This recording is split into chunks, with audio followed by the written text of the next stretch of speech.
Well, good morning, ladies and gentlemen. Lovely to see you out here on a Tuesday morning? A good news morning. One, because you're here and we're all going to learn and gain much from the presentations and our speakers today. Those that don't know me, Ian Wright from 90.1 Happy FM, and we are proud to be the official radio media partner promoting this event. Those of you who are obviously here, you're here for a reason. You're here to listen, to learn, and also importantly to ask questions. Now, our two guest speakers, most interesting gentlemen, very, very experienced. We will have an official question and answer time around about midday, but after each gent speaks, if you do have an urgent question on the tip of your tongue, we'll take those questions. So we'll make it as friendly and as informative and beneficial as possible. Today's event, presented by Drake Supermarkets, of course, here in Victa Harbour and right across the state and interstate. Also, Business Victa Harbour, headed by Michael Schubert, Colin Shearing, Julie Irving with assistants on the side there with admin as well. They've done a fantastic job in promoting this, and a real coup getting the calibre of speakers in Drake and Barry Urquhart. As Roger will probably say, he doesn't do a lot of this. He'd rather be circulating around the supermarkets with the staff and looking after business. So we are very, very privileged to have the guys here today. Brace yourself for a roller coaster ride through the nature and virtues of family-based business, and certainly Roger knows all about that. Barry Urquhart, what hasn't Barry done? He is based in WA with his lovely wife Wendy, and he's a guy who kind of looks at the future, has experienced the past, knows about the present, and he's got so much great information to pass on to you. You will love it. Everybody, hopefully, is about to be seated. Yep, looks like a couple just getting positioned down there now. So again, a very, very hearty welcome to the lovely Victa Cinema. Thank you to Jared and the team for accommodating us today. It is a lovely location and heritage listed, or about to be, I think, but we're very fortunate to have this facility in Victa Harbour. Before I introduce our guest speaker, Roger Drake, Roger has supplied a welcome to our country, and I'll get Jared to play that for us now. Thanks, Jared. Australia is a land of natural beauty and rich cultural diversity. Together, we have created a nation that is strong, prosperous, and culturally rich. We embrace and celebrate our multiculturalism and the contributions of all those who call Australia home. Our country is home to some of the world's most incredible natural wonders, from the breathtaking Great Barrier Reef to the majestic Uluru. Our iconic landmarks, like the Sydney Harbour Bridge, are symbols of our modern achievements. It's the people who truly make this country great. From the farmers who work the land, to the healthcare workers who care for our sick, the families who raise the next generation, to the entrepreneurs who drive our country forward. We are a country built on hard work, determination, and a shared vision for the future. Let us continue to celebrate our diversity and come together as one Australia. We are all Australians, no matter where we came from. We are united by our love for this land and our determination to build a better future for all. And we are proud to say, I am, you are, we are Australian.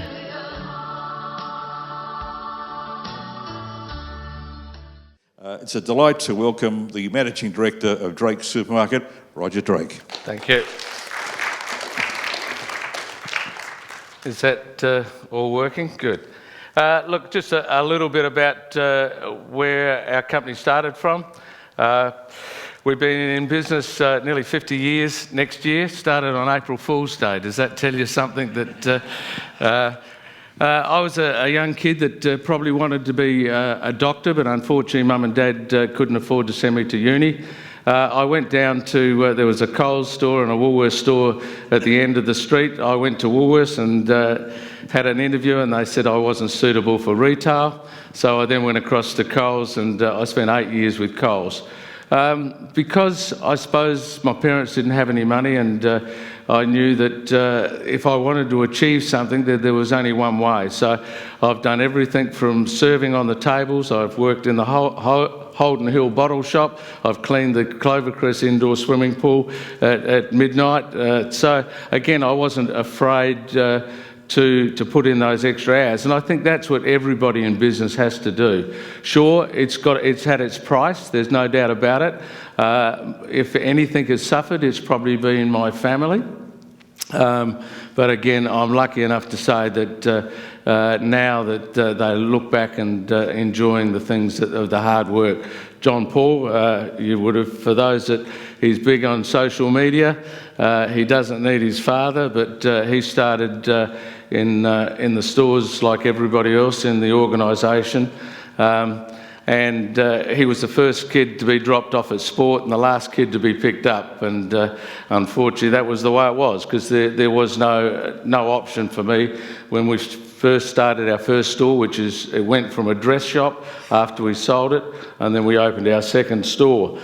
From there, I suppose I decided that you've got to surround yourself with people that's smarter than what I am, and there's no doubt about it. I've been very lucky. I've been surrounded myself with some very talented people. Some of our staff, only yesterday, one of our checkout operators, she's been with us 40 years, and a couple of the guys, one's been with me 48 and one's been 47 years. So again, been lucky enough to start and surround myself with really good people. And I think same with people in business. You've got to make sure that if you know, it doesn't matter if it's your advisor, make sure you've got the best legal advice, make sure you've got the best accounting advice. As you know, private business is lonely. It is lonely at the top. There's no doubt about it. It can be, and you've got nobody to talk to. You can go home, you can talk to your family, but all of a sudden, you know, you're the one that's responsible for it. The business today, we've got 65 stores. We turn over $1.25 billion. We've got a staff of 6,500, and we're based in South Australia and in Queensland. It was my philosophy, get big, get small, or get out from day one. And I still think there is a real opportunity for those single store or the single operator, if he knows his customer, if he idolises and does everything that enjoys his job, he can be very successful. So, but you've got to make sure that there is a price for everything in life. And I think running your own business, there is some challenges. And again, if you accept those challenges and put your mind to it, there's no stopping. I think for the small operator, it was not my decision. Mine was to get big, because I was concerned that Coles and Woolworths, and nobody realises how ruthless they can be. With one store, they can open up alongside of you, and they can be horrific. They can just drive you down. They can make sure your pricing's not right. And then all of a sudden, when you disappear, up goes their pricing. And that's a fact of life. It's interesting, you know, being local, and you look at all the products that we have, the Maggie beers, the Golden North, the Berenberg, all started with independents, all started in a small store. They didn't start in the large stores. They didn't go to Coles and Woolworths. Now they're in them, sure, but where did they start? They all started with small business. And I think that's most important, that everybody's got to, and I think we do forget a little bit about supporting local, because local is where it all starts. And we talk about donations, and we talk about the money. Coles spent $50,000, or Coles or Woolworths spent $50,000 telling you how they've given $5,000 away. And I'll have a look at, and I'll use David Reynolds and Leanne from Goolwa Foodland. You know, they give more away than Coles and Woolworths in their own little environment. And again, do they make a song and dance about it? No, they just do it because it's the right thing to do. And I think that is important to understand local. It is important to support that local shop. If it's a florist, if it's the bakery, it is important to make sure that you do support them, because they're the ones that will grow the community.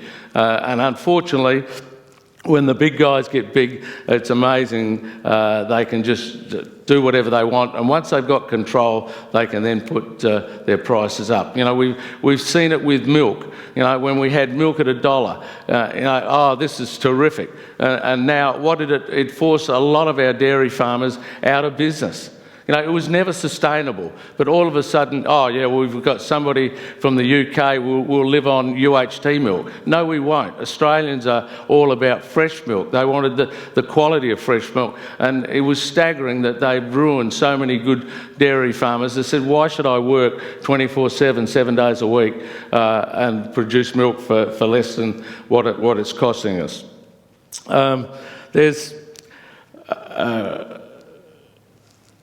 Interesting that we were part of a group, a part of the Foodland group, which is again very good, very local. We decided that to be more competitive, we had to open our own warehouse, and everybody said you were crazy. You won't survive. And I still remember when we went to our wholesaler and said, look, we need to change our model. It's not exactly right. It's not making us competitive. And I think their comment was, well, we've got shareholders, even if management proposed a better deal, it would get to the board and it would get knocked back. So that was the decision that I decided that we needed to open our own warehouse. At 70 years old, I thought, what in the hell am I doing? And everybody said you would probably go broke. Nobody had ever done it before. Looking back now, nearly 4 years, it's the best thing that we've ever done. We've got probably one of the best distribution centres in the country. We're now supplying Barossa Co-op, which is, again, it's another big retail customer. So all those things that it was tough. If there was a bridge tall enough in Adelaide in the first 6 months, I think I would have jumped off the top of it. But now those things, there is a price for everything in life. There's no doubt about it. And I think people in business just have to understand that, you know, you've got to make that decision. It's not for everybody, and not everybody wants to make that price. I often say to the younger guys working for us, I think I've read every book on how to manage properly, but I've probably failed in most of them. But I think the younger generation are definitely attuned to have a more balanced life. I think it's probably a better life. We talk about COVID. COVID was very good for the food game. It was very bad for the country, but very good for the food game. And there's no doubt about it. I think it's taught the young ones, all of a sudden they were confined. They had to eat at home, which they probably hadn't done for years. And I think it's all of a sudden you're seeing a new environment that, you know, we've got to cook something and you couldn't go out, you couldn't eat out. So all of a sudden I think it has helped young ones learn to eat at home. I think if things do get tough, and you know, there's no doubt about it, with interest rates probably going at the rate they're going, but everybody talks about interest rates. When we started business, it was 18%. That was the interest rate that I borrowed my first lot of money at 18%. So I still think 5 or 6% is not that bad. But there will be a lot of people that have probably, you know, borrowed more money than they should. And often I have a saying that too many people borrow money they can't afford to pay back to buy things they don't want to impress people they don't like. So there is those costs that young ones will have to have. And I think, as I say, everything is relative if that's what you want. And I suppose people say to me, why are you still working? And I still say I'm probably one of the luckiest people in the world. I'm healthy, I've got a job that I enjoy, and I've surrounded myself with people. And to see some of our young staff developed, and again we try and promote from within wherever we possibly can. And I suppose that's what I get my rocks off when I see some of the young guys that will take this company to heights that I've never even dreamed of. You know, you talk about family structures, you talk about the way that businesses are set up. I know they say you can't rule from the grave, but geez, I'm going to give it a good try. we've set it up so that the kids can't sell the business. And look, I've had plenty of offers from Coles and Woolworths, and I can still remember one day when Coles came in and the offer was just ridiculous. And my son John Paul was running Queensland, and I rang him and I said, I'm just not sure if I'm going to buy the Learjet. And he said, what are you on about, Dad? And I said, well, that's as stupid as it was when Coles offered me the money, and they said, look, you just write the number on the cheque. And I said, it's not for sale. It's not for sale for you. It's there for the next generation to give the kids like myself the opportunity to be able to be successful and have a career in retailing. And retailing is a great career. It really is something, at the end of the day, people still have to eat. And as much as we've got online shopping and we've got all those other bits and pieces, people do need that communication. They need to come down to the store. And often with new staff, and I walk in and I say, who's your boss? And they're about to look at me. I said, not me. There's no way at the end of the week when the pay packets get filled that it's my money that goes in. It's the consumer. It's my boss, the customer. And I think if we keep trying to enforce that down the line, I think that's going to be very important. Again, supporting local. It is just so important. It doesn't matter if it's the farmer, if it's the manufacturer that wants to do something, if you can support local, because they're the ones that will make this country great. And it is, I get annoyed, I suppose, Audi's cheap. Well, sure they're cheap. If I was paying the taxes that Audi was paying, probably in the Bahamas or in Germany, I'd be cheaper too. Not at 32 cents or 35 cents in the dollar. And again, we pay our tax, so they pay whatever they want to pay. And that does pose a problem and a concern for the taxpayers like us in the room who pay at the top dollar.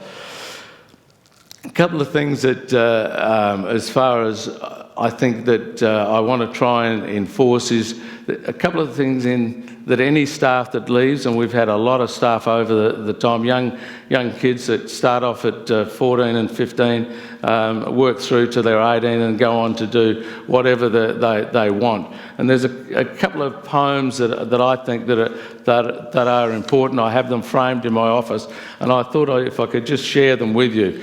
One is called Persistence. Nothing in the world can take the place of persistence. Talent will not. Nothing is more common than unsuccessful men with talent. Genius is unrewarded. Genius is almost a proverb. Education will not. The world is full of educated derelicts. Persistence and determination alone are unstoppable. Enthusiasm rules the world. And the other one, I call it the winner's creed. If you think you're beaten, you are. If you think if you dare not, you don't. If you like to win but don't think you can, it's almost a cinch that you won't. If you think that you're lost, you're lost. If you think that since the start of our world, we find success begins with a person's state of mind.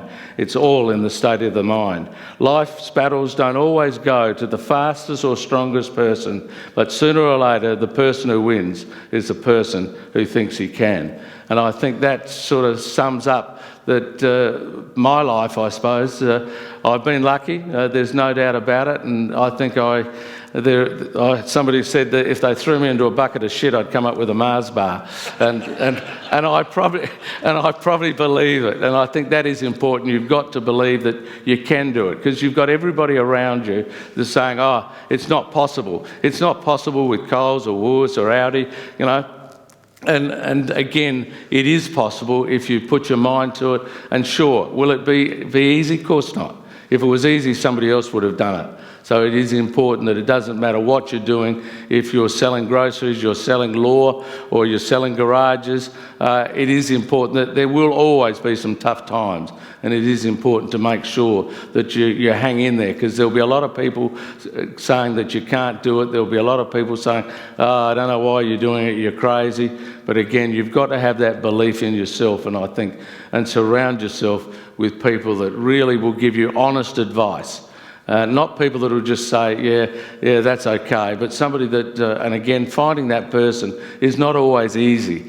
And I think if you can find that person that's got that will to tell it as it is, and I think often I say to our board, if we've got a board of 5, I think the best board meeting we ever have and 4 don't turn up, I think that's a pretty good board meeting.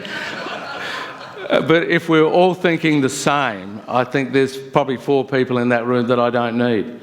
And I think you've got to learn that, sometimes the criticism, oh, that hurt, but there's a lot of truth in that, and you've got to go along and take that on board and make sure that you digest it, and then make sure that you take action on it. I'm open to questions. This is not something I normally do, but I call it everybody in our organisation has to have a degree in common sense. And the older I get, the more I understand that common sense is become uncommon. And I call it MBWA, it's called Management by Walking Around, and I think that is important for anybody in business. It doesn't matter whatever vocation you're in, if you're not talking to your people, you're not listening to your people, then you're at risk of not being successful. So I hope that gives you some insight into Drake Supermarkets, where we'll be around for generations to come. And as I say, they say you can't rule from the grave, but I sure was going to give it a good try. Thank you. Mr. Roger Drake, ladies and gentlemen.